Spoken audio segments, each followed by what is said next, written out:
m'ont dit, pour me briefer avant cette prestation, m'ont dit, bon, ils sont bien la SMICMA, mais si tu pouvais faire un petit quelque chose autour de la littérature, parce que le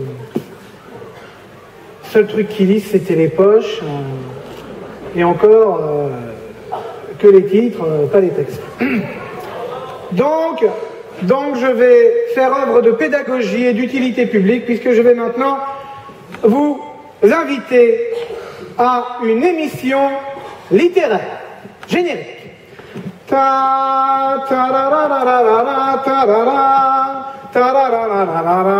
Oui, j'ai choisi le boléro de Ravel parce que c'est dans le domaine public et que j'ai rien à payer à personne.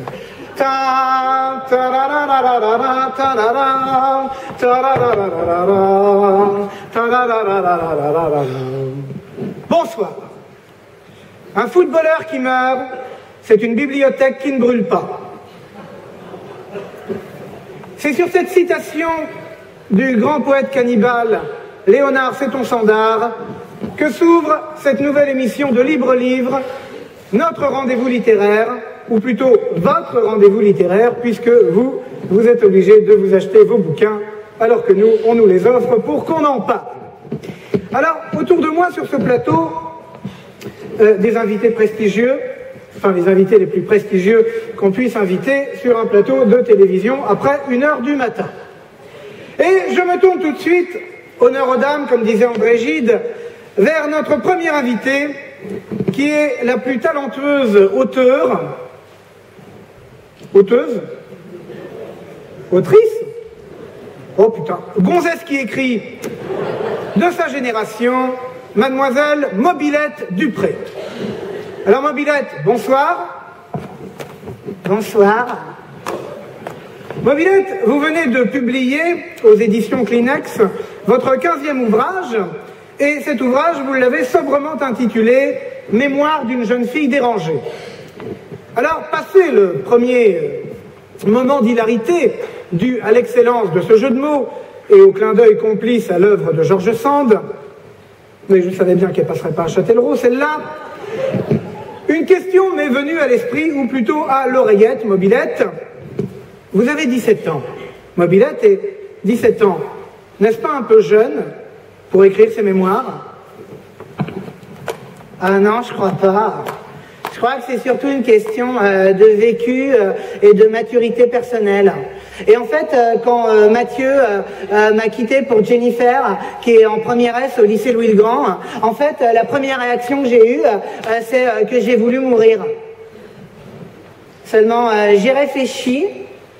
Comme je devais aller faire les melons en juillet pour pouvoir partir à Ibiza en août, je ne pouvais pas mourir en juin, c'était impossible. Mais tout de même, je ne pouvais pas laisser Mathieu s'en tirer comme ça.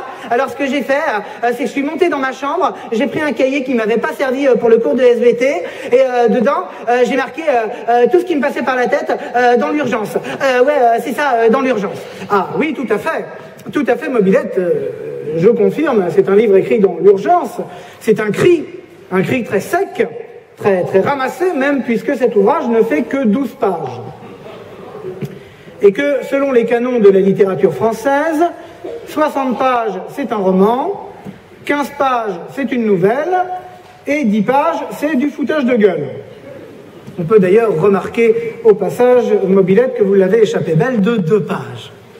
Mais ce n'est pas ça qui m'a impressionné dans votre ouvrage, Mobilette. Ce qui m'a impressionné dans votre ouvrage, Mobilette, et je voulais vous en parler, Mobilette, je voulais profiter du fait que vous soyez là, aujourd'hui, Mobilette, sur le plateau de Libre Livre, Mobilette, pour vous poser cette question-là, Mobilette, car elle me tient à cœur, cette question, Mobilette. C'est le fait que cet ouvrage, Mobilette, il est en 2 temps.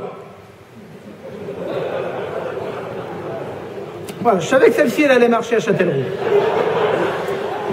Il y a d'abord le temps de la colère, hein, qui est très vive, puisque vous n'avez pas de mots assez durs envers ce Mathieu que vous menacez, je vous cite, de lui pourrir sa vie et de lui niquer son scooter. Hein.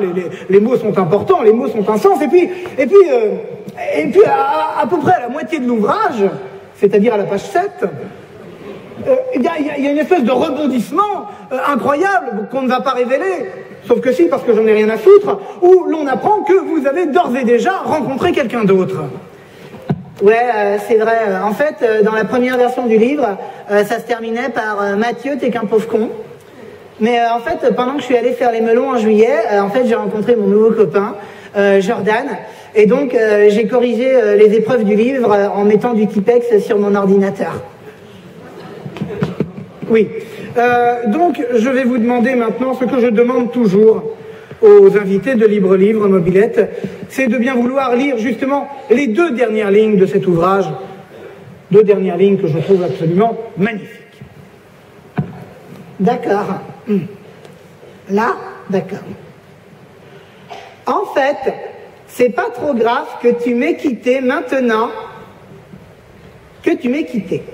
Maintenant, je suis avec Jordan. Avec Jordan.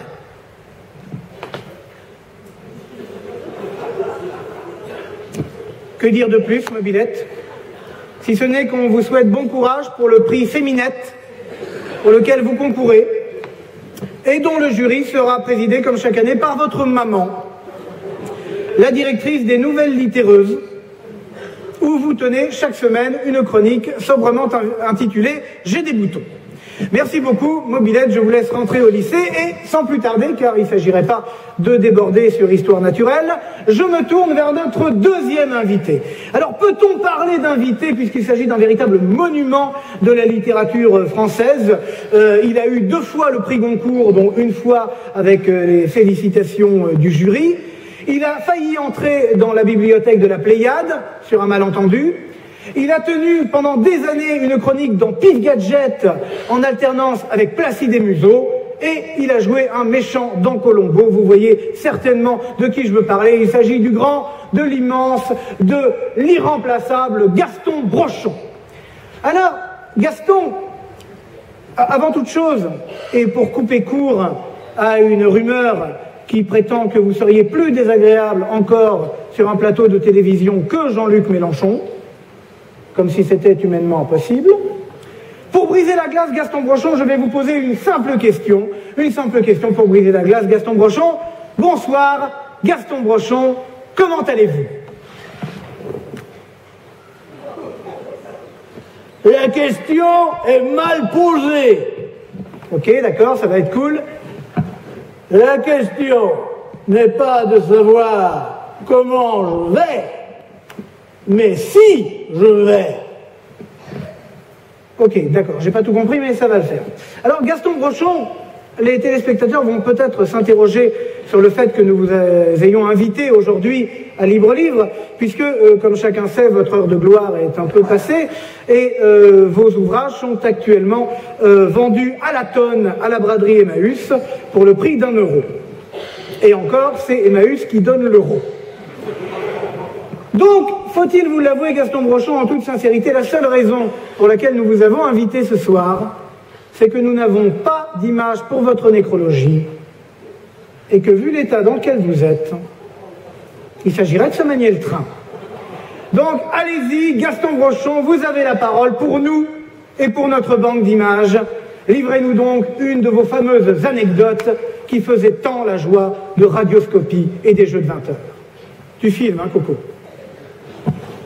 Oui, merci de me laisser la parole. Un peu d'intelligence, ça fera pas de mal. Alors, je vous raconterai simplement une anecdote qui m'est arrivée il y a bien longtemps, à l'époque où je fréquentais un établissement situé à Paris et qui s'appelait le Bœuf Rouge. Le Bœuf Rouge, qui était un endroit particulièrement couru, puisqu'on y trouvait des grandes tables en bois de chêne moulé. Des tables en bois de chêne moulé qu'on ne trouvait qu'au Bœuf Rouge. Et qui explique pourquoi on y trouvait les gens les plus intelligents de l'époque, Musidora, Max Jacob, Max Ernst, Darius Milhaud, Sandra Milhaud, Vénus Milhaud, et moi-même, dont je ne me rappelle plus du nom, mais ça va me revenir. Et donc, ce soir-là, au Bœuf Rouge, en compagnie de Musidora, Max Jacob, Max Ernst, Darius Milhaud, Sandra Milhaud, Vénus Milhaud, nous étions attablés autour d'une grande table en bois de chêne moulé. En effet, nous étions au Bœuf Rouge. Et il faut que je vous explique que la particularité du Bœuf Rouge était qu'on y trouvait des grandes tables en bois de chêne moulé, qu'on ne trouvait nulle part ailleurs à Paris. Et c'était très couru, vous savez. Et je vais même vous dire une chose, c'était tellement couru, le Bœuf Rouge, qu'on trouvait des gens absolument incroyables là-bas. Je sais pas, pour vous dire un nom, je sais pas moi, Sandra Milo, Vénus Milo, Darius Milo, Max Ernst, Max Jacob, et même, certains soirs, Musidora, qui ne venait pas tous les soirs. Elle venait un jour sur deux, mais en tout cas, il y avait toujours Max Jacob, Max Ernst, Darius Milo, Vénus Milo, Sandra Milo, et moi-même, mais comment je m'appelle, nom d'un chien, ça va me revenir. Et donc, c'est une image que j'ai, que je ne pourrai jamais oublier. Je suis là, attablé à une grande table en bois de chêne moulé. Je suis en face de Musidora. À côté de Musidora, il y a Max Jacob, puis Max Ernst. À la gauche de Musidora, il y a Sandra Milo, Vénus Milo. Mais il n'y avait pas Darius Milo, puisqu'il était parti nous chercher des bières au bar. Et j'ai oublié quand même un détail très important, c'est que cette histoire se passe au Bœuf Rouge. Ça peut paraître un détail un peu anecdotique, mais je vais vous expliquer pourquoi. Vous allez voir, ça ne peut pas se passer ailleurs, parce qu'au Bœuf Rouge, il y avait, et ça va vous surprendre, des grandes tables. Et savez-vous en quoi étaient ces grandes tables? Eh bien, elles étaient en bois de chêne moulé. Et ça, c'est un détail, parce que il faut savoir, c'est important, que des tables en bois de chêne moulé, on n'en trouvait qu'au Bœuf Rouge. Il n'y en avait pas au Bœuf Vert. On n'avait pas au Bœuf Bleu. Et alors la chèvre grise, je vous dis pas. Et alors les gens se disaient, bon, on va aller au Bœuf Rouge. Pourquoi on va au Bœuf Rouge? Eh bien parce qu'il y a des grandes tables en bois de chêne moulé. Et qui se disait ça? Eh bien des gens aussi formidables que Musidora, aussi intelligents que Max Jacob, Max Ernst, Darius Milo, Vénus Milo, Sandra Milo, et moi-même, Gaston Branchon. Voilà, je m'appelle Gaston Branchon. Gaston Branchon, qui à l'époque, je n'étais pas encore le plus grand écrivain français vivant. J'étais une petite merde à l'époque. Et je pérorais tous les soirs, et je ne pérorais pas n'importe où.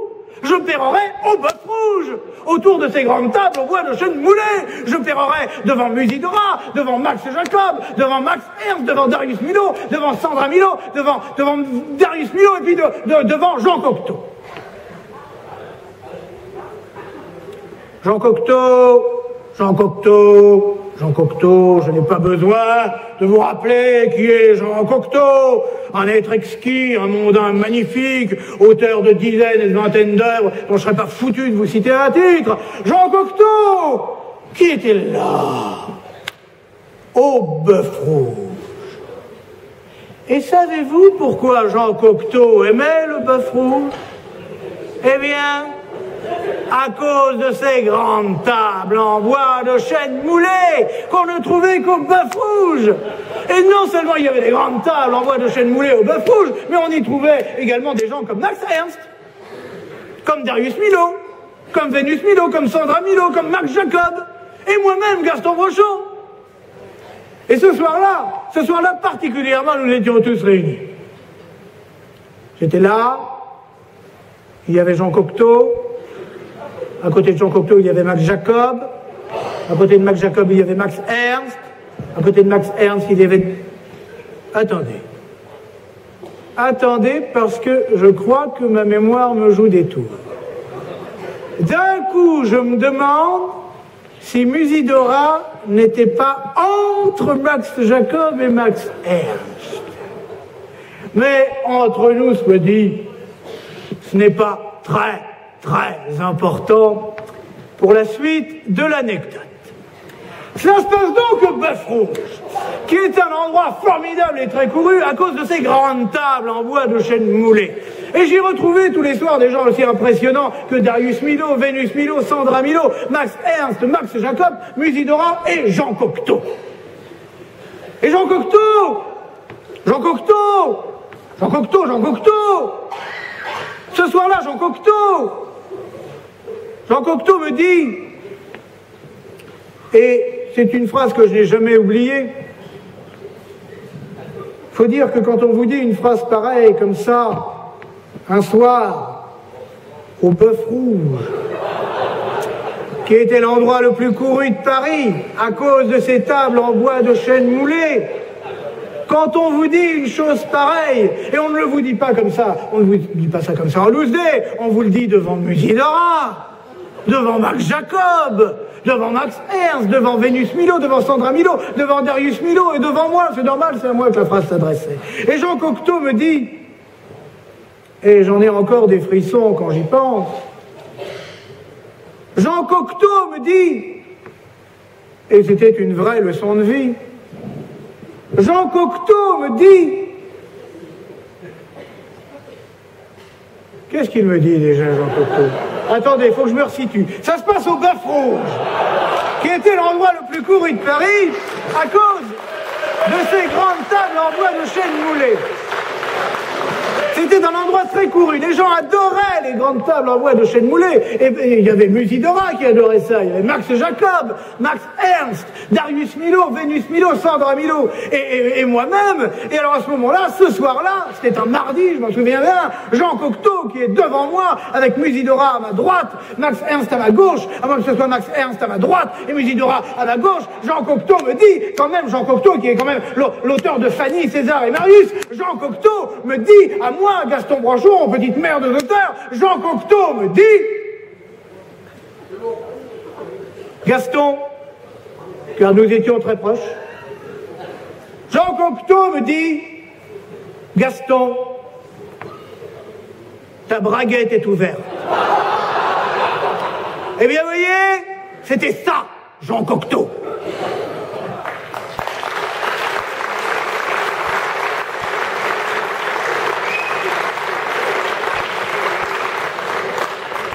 Je ne sais pas si je dois vous remercier pour cette anecdote. Ramenez-le à l'EHPAD ou à l'Académie française, je ne sais plus. Déjà, s'il nous reste quelques spectateurs, c'est déjà bien. Bon, bah écoutez, malgré tout, je vais terminer cette émission de Libre-Livre par notre sélection littéraire de la semaine. Alors, déjà, le premier volume des mémoires de Jacques Chirac. Qui êtes-vous, monsieur ? La nouvelle pièce de théâtre d'Éric Emmanuel Schmitt, Adolf Hitler contre Goldorak, qui sera créée au Théâtre des Cabotins à la rentrée, avec Gérard Depardieu dans le rôle de Goldorak et Michel Piccoli dans le rôle d'Adolf Hitler, en alternance avec Éric Zemmour. Et puis, enfin, un magnifique livre d'art sur le Grand Canyon américain, ses creux, ses bosses, ses reliefs, ses... Ah, pardon. Ah, autant pour moi. C'est en fait un recueil de photos en gros plan de Jeanne Moreau. Et c'est sur cette vanne particulièrement classe que se termine cette édition de Libre-Livre. Nous nous retrouvons la semaine prochaine, peut-être avant le lever du soleil. Et d'ici là, essayez quand même d'ouvrir un livre. Je vous remercie.